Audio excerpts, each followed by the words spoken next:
Hey, I'm Brooke. My friends and I perform spooky stories on our podcast, 13. 13 is a movie for your ears with immersive sound design and music from our composer. And we're not reading you the same old ghost stories from Reddit. With original stories from our in-house writers and submissions from up-and-coming authors, 13 will make you smile, break your heart, and have you wishing for a nightlight. Atmospheric, slow burn, always spooky, and sometimes sexy. Our friends are some of the best voice actors and writers in our little corner of the podcast industry.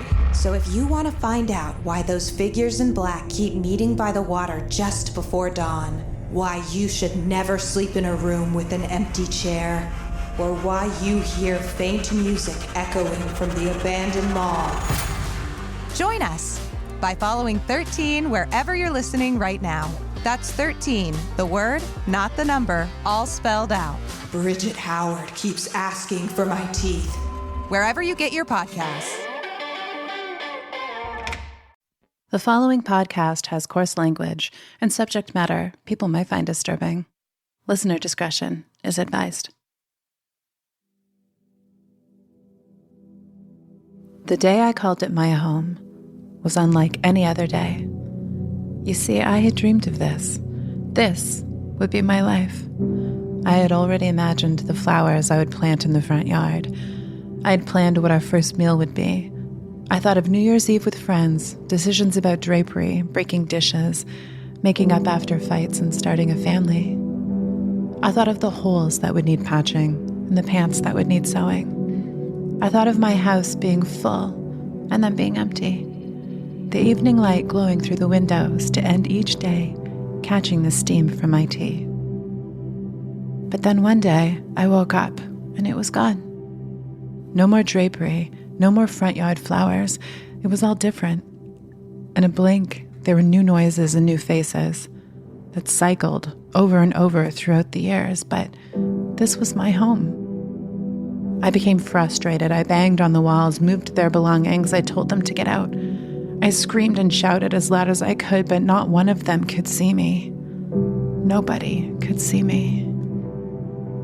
On the day I called it my home, it was unlike any other day, because I would never leave. This would be my afterlife.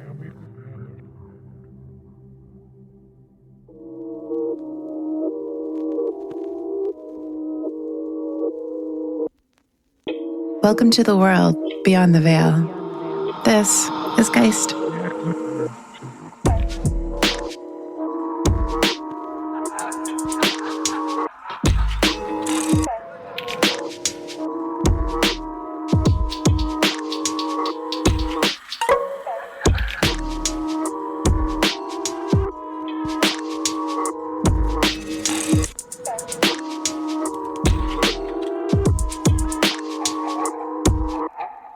Candice Hutchings is a popular Canadian YouTube personality. She hosts a vegan cooking channel called The Edgy Veg. You may have also seen her on her well-followed Instagram page. Over the pandemic, she and her partner, artist Louis Chapheau, moved themselves and 4 rescue dogs into a historic home in a historic part of Toronto. I reached out to her after I saw multiple Instagram stories about the strange going-ons in her house. And there are some strange ones.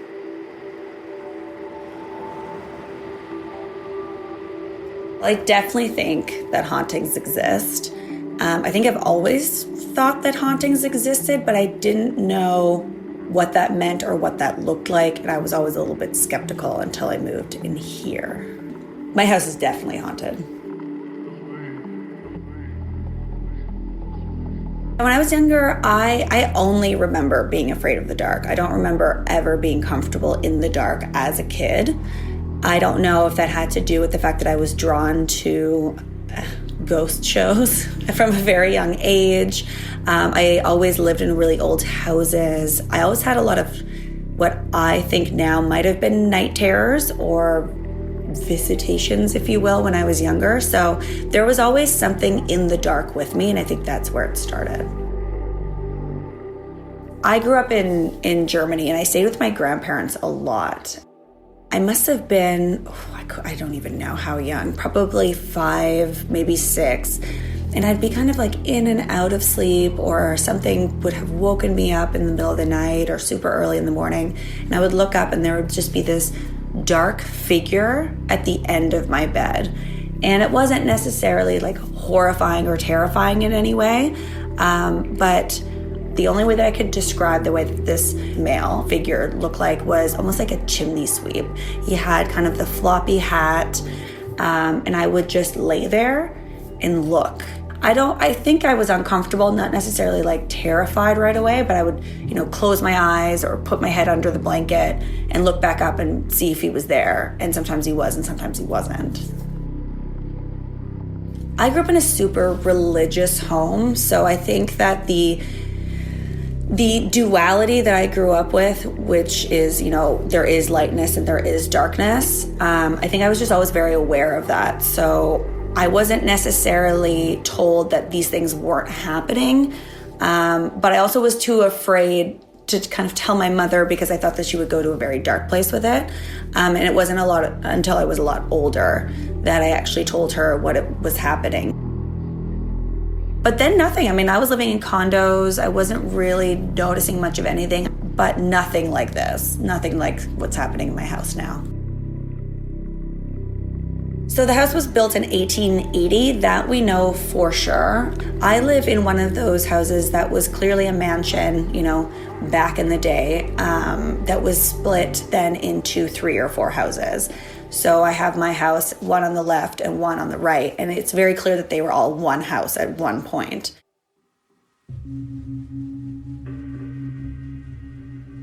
But we had been looking, my partner and I, for a house for a little while, just before the pandemic, and he found this house on Craigslist, and it had been vacant from when the owners bought it to when we moved in. They'd lowered the price a bunch of times, and it's a gorgeous, beautiful house, and there's no reason why no one would want to rent this house. So right away, we're like, that's kind of weird, like what's going on in the house? And then after we moved in the first night, I think we got our answer.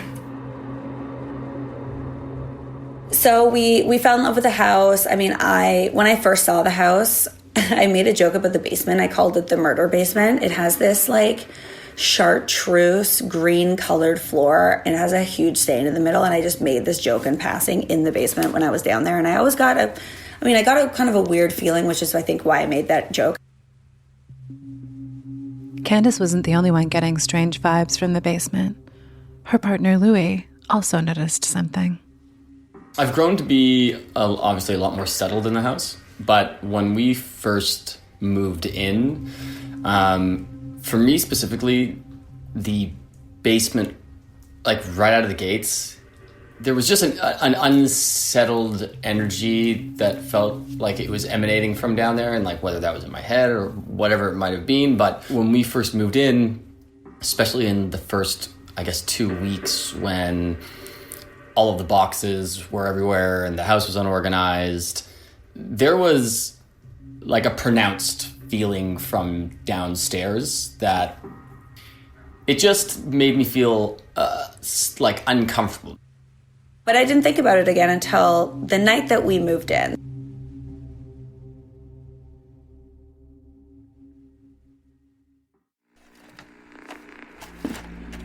So our move was frantic. It was the beginning of the pandemic, so we moved very, very quickly. We ended up moving in 2 weeks before we were supposed to because we were afraid Toronto was going to go into lockdown. So we had, subpar movers, and it was a very stressful day, but we ended up getting everything in the house. It was very, very chaotic. We didn't end up really unpacking anything. We ordered some food, we sat on the floor, we ate, and I have a sauna in the basement. And my partner was like, oh, I'm so tired. Why don't we try out the sauna? Like, you know what? Sure. First night, try out the sauna. Why not? Sounds like a great idea. So we walk downstairs, go into the sauna, and we're sitting there, we're talking. All of a sudden, we hear the biggest crash and bang right above our heads. The kitchen is right above where the sauna is. And we both kind of freeze. We look at each other, and what was that? What was that? We run up the stairs, which is right underneath the kitchen. We had put some boxes and just a couple of things on the island, so we had things to cook with. It was like someone had taken their arm across the counter and just pushed everything off the counter and pushed everything onto the floor. We are pretty rational people, so, I mean, at first it was like, oh my gosh, like, how did this happen? Like, did you stack things on top of other things? Trying to figure out, like, what had happened, and I'm just in, like, complete disbelief, and I'm like, someone was in here, like, did we leave the door unlocked? And Candice listens to a lot of murder podcasts, and so she's very aware of, like, being safe in her own house. And that was the first time that we were like, oh, there's something going on here. Let's keep an eye out for anything else. That is really... There's no rational explanation to that, really. Candice and Louis were about to have more experiences that would confirm their spooky suspicions.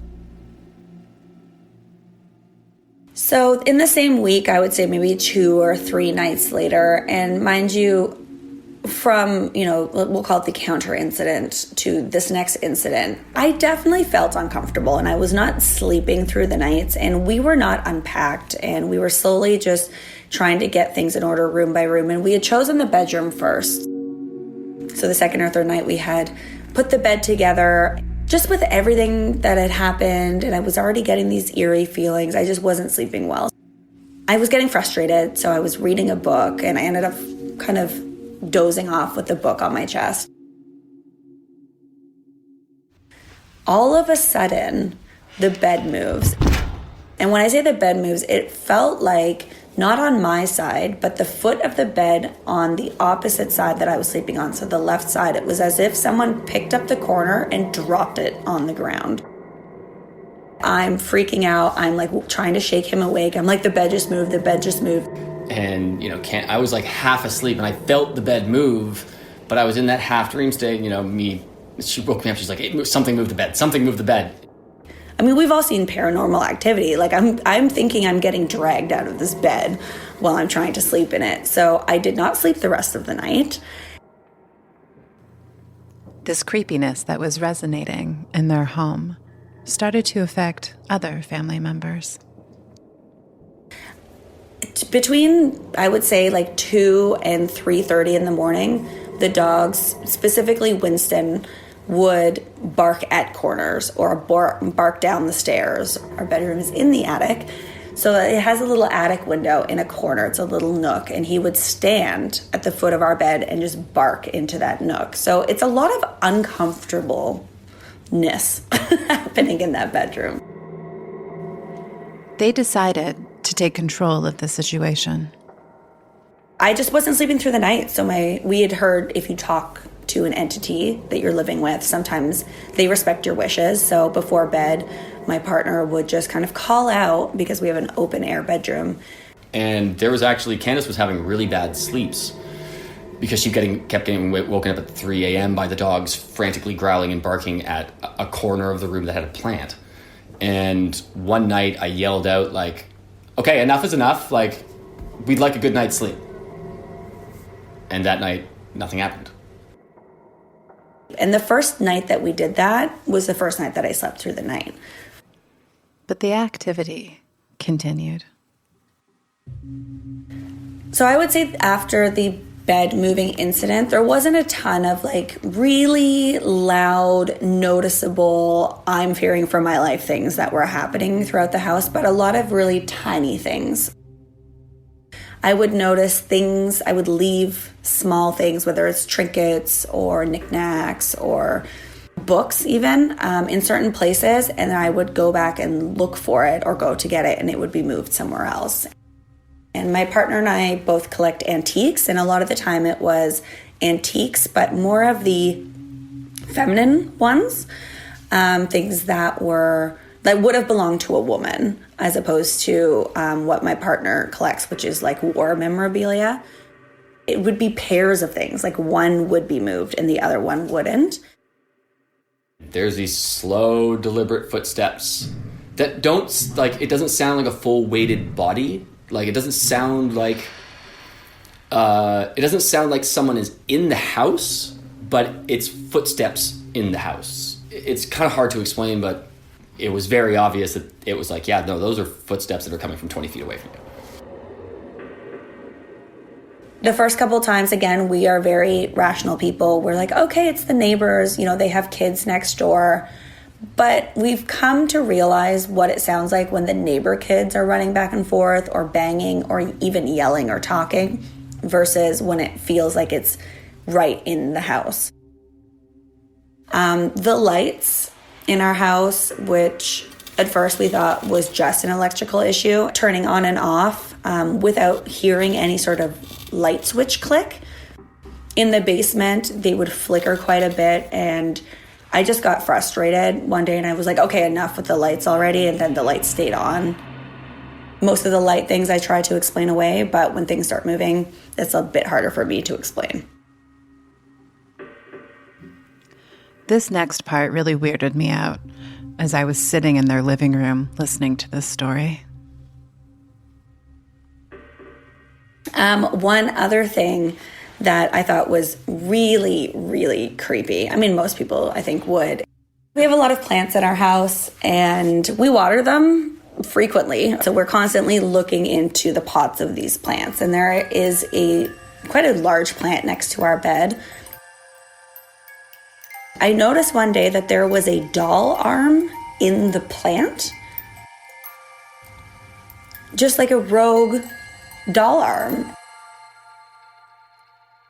And I mean, we have a lot of creepy things in our house, but none of which are dolls, nor are they missing arms. That was one we could not explain. It was just an arm. It wasn't like we had dug up some soil in our backyard and repotted the plant and it just happened to be there. It just appeared one day out of nowhere. To this day, I cannot explain that one.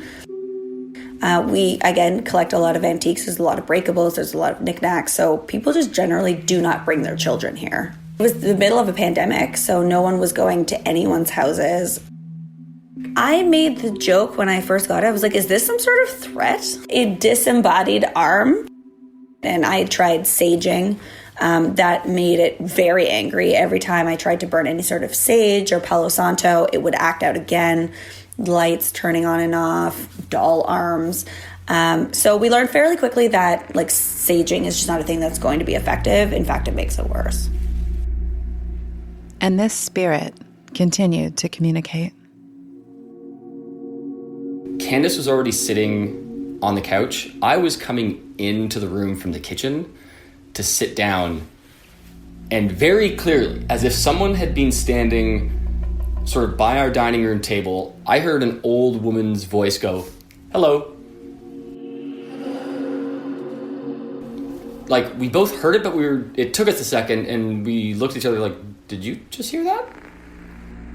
And I got up and I looked in the kitchen, like nothing was there, but it was inside the house, right there.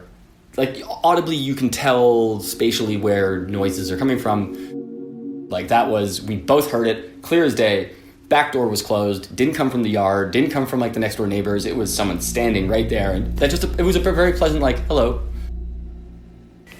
So about, I would say 6 to 8 months after living here. And at this point, I've more or less just made peace with the fact that there's someone else also living here. And while it makes me uncomfortable to have someone in my space, it never felt malicious or evil or dark in nature. In the time they had lived there, Candice and Louis suspected that the spirit they were dealing with was a woman. They often referred to her as she. But this next incident left them wondering.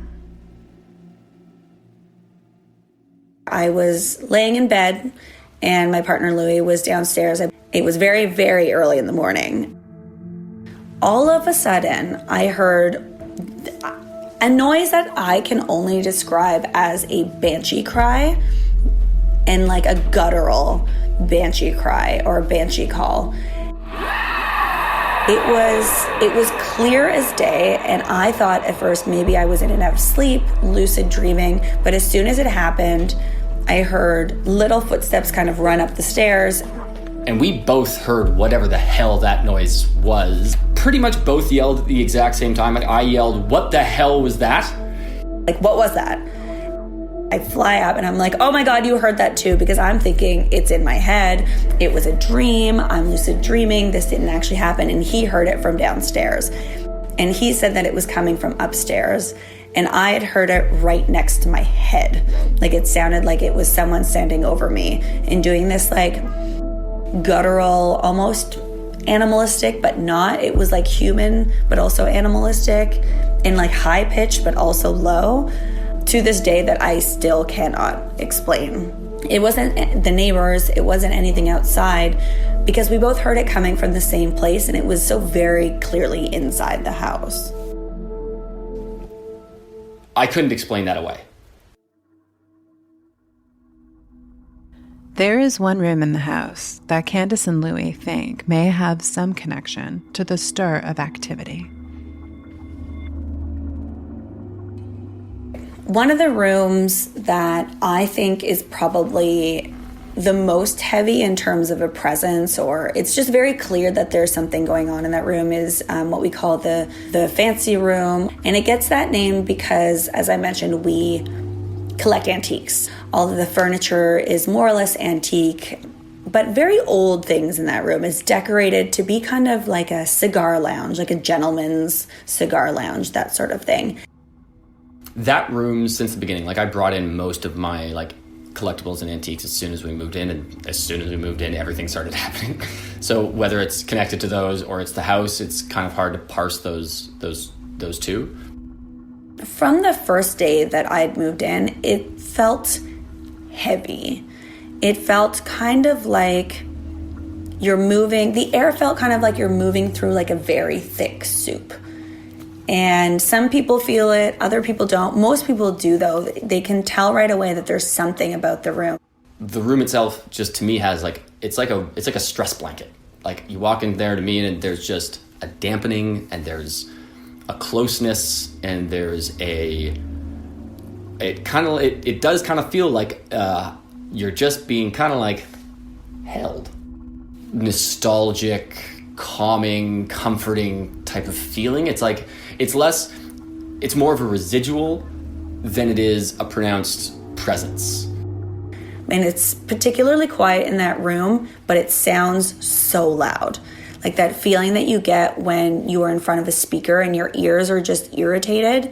It feels like that. So it feels like it's very loud, but there's nothing. Our dogs don't like that room. I have a deaf dog and a blind dog, and neither one of them are comfortable in that room or on the landing that leads up to that room. I definitely feel like there's something going on there. I don't know if it also perhaps is the energy tied to bringing in old things. I mean, I've heard that you are supposed to cleanse any antiques you bring into your house, something I've never done. If there's energy tied to that and there's just a room full of it, or if maybe whatever entity is living in my house is just drawn to the antiques. Perhaps it's like a level of comfortability for them. When I conducted my interview with Candice and Louie, I was introduced to the fancy room. And I'll have to agree with both of them. As soon as you walked in the door, it was really, really heavy in there, but in a non-threatening way.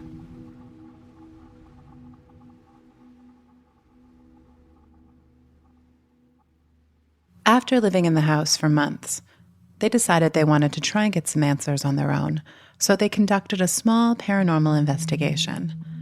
They thought they turned up nothing until they posted the videos on social media. We have a Polaroid camera, and so I was like, let's turn off the lights, go around the house, talk to it, and snap Polaroids with the flash, and just see what shows up. And so we started in the basement, and we're standing on the stairs, and I'm snapping photos. I'm like, hello, like, you know, we're just here taking photos, trying to communicate with it. And we are coming up to the landing, and Candice is videotaping all of this. And I get up to the top of the stairs, and I'm turning the corner, and I say hello, and I snap a photo looking towards the fancy room. And, we didn't hear anything. Nothing showed up on the photos. But then we posted the videos to our Instagram story. Multiple people wrote back being like, did you not hear the response? In the video, I get up to the top of the stairs, and there's no distortion throughout any other part of the video audibly. But I get to the top of the stairs and I go, hello, and then there's it wasn't Candice's breath breathing into the phone, it wasn't, but there was and it's just as we get up to the landing. You hear me, it's hello. So I had a big shoot in the house. We had completely set the house upside down to make way for photographers and food stylists, and there was just stuff all over the place, and the house was in complete disarray. And I'm getting my makeup done on the landing upstairs, the landing that the dogs won't go to. And my makeup artist is asking me about the ghost in the house. He'd seen the stories about it, and he was like, okay, so tell me, what's going on. So I tell him exactly. He's very sassy, and he goes, well, tell that bitch to leave. She doesn't pay rent. And his makeup light turned off immediately after he had said that. And I'm like, has that ever happened before? He's like, no, and you have to unplug it to turn it off. And he unplugged the light, plugged it back in, and it worked. I could tell he's kind of the blood is draining from his face. And I'm just sitting there being like, oh my God, it happened in front of someone else. This makes me so happy. I don't sound out of my mind. I have a witness. So explain that one to me. So I've definitely noticed a pattern in the way that the entity makes itself known.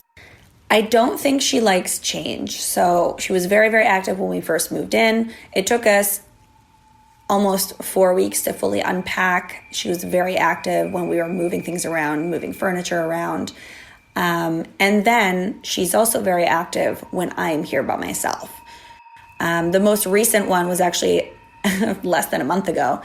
And I was sitting in the front room downstairs, and it sounded as if my partner was upstairs in the parlor, doing something, maybe cleaning up. But I could hear steps right above my head, clear as day, going from one end of the room to the other in no real thoughtful way. It was just as if someone was up there cleaning up or tidying.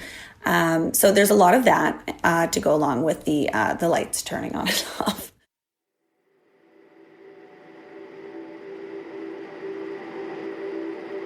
You can learn to peacefully kind of cohabitate with whatever these things are.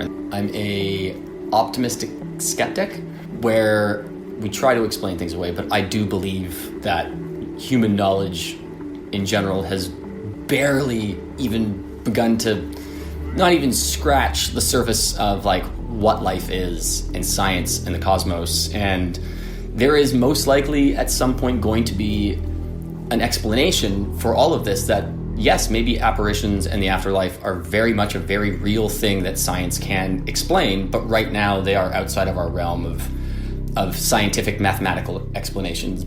I mean, I hope it's not purgatory. I hope that, I hope the spirits have found peace, and maybe maybe this is vacation time for spirits. Hey, we're gonna go fuck with some humans this weekend. You wanna come? If I had any sort of negative feelings or I felt unsafe, obviously that's different, but I don't feel like it's evil. I don't feel like an evil presence at all. I feel like I'm watched sometimes, but not in a horrifying way, more of a protective way almost. Do I love sharing my space with something that I cannot see? No. I don't think I'll ever get used to that part of it, but I'm not afraid anymore. I'm not scared to sleep in the dark. I'm not scared to be alone in the house. All of the haunting experiences, if you will, are, I would say, minuscule in nature of things that I've heard or seen happen to other people. So I'm actually quite comfortable here and I love the house, and I think that we can both live here together, and as long as we respect each other's space, I think it's fine. As I mentioned, I've been to the house. In true Geist fashion, none of my recording equipment would work when I got there. And there was even a light flickering episode in the kitchen as we sat in the living room doing this interview. But overall, the house was really comfortable, and they still live there. A lot of people would question if that's crazy.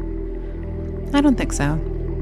I think it takes a special mindset to appreciate life and the afterlife.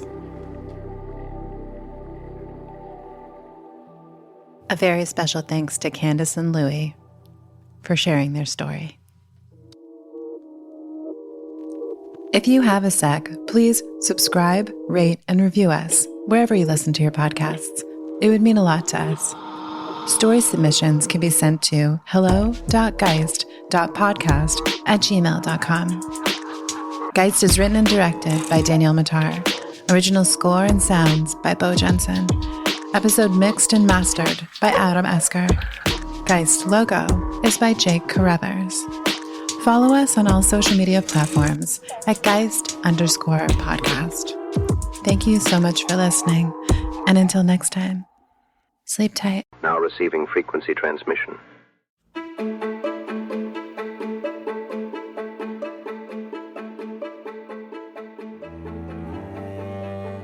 One of the most interesting ideas about ghosts was proposed by Andrew Lang, who was a fascinating polymath and author. He was one of the co-founders of the Society for Psychical Research, who took one of the first sort of forensic and scientific approaches to gathering and cataloging accounts of ghosts. And in 1897, he collected them in an amazing volume called The Book of Dreams and Ghosts.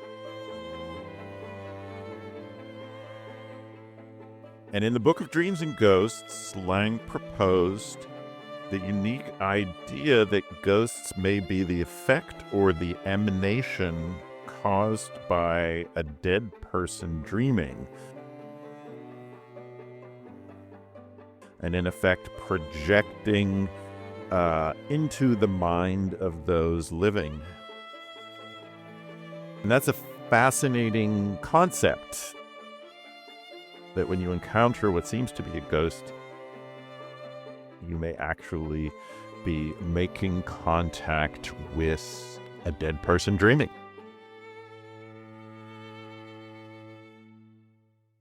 Transmission complete.